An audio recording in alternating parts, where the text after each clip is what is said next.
আপনি যদি সাগরে থাকেন, ডুবন্ত অবস্থায় থাকেন, আপনি ডুবে যাচ্ছেন, আপনি মরে যাচ্ছেন, এমত অবস্থায় আপনার কানে আযানের ধ্বনি আসলো, আপনি তো ওযু করতে পারছেন না, আপনি বাঁচার জন্য চটপট করছেন, আপনি ওই মুহূর্তেই মনে মনে নিয়ত করে শুধু খেয়াল করে আপনি সিজদা দিচ্ছেন, ওই খেয়াল করে সুবহানা রাব্বিয়াল আলা বলবেন, আপনার নামাজ কবুল করবেন কে?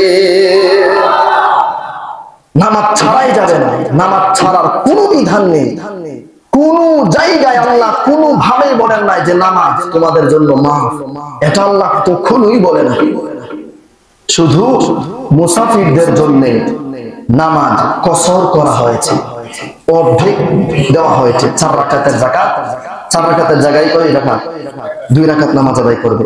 একমাত্র মুসাফির যারা সফর করে অনেক দূর দূরান্ত যায়, এটা অনেক কষ্টের, অনেক জার্নি, এ কারণে 2 রাকাত, কিন্তু মাফ করে দেয় না।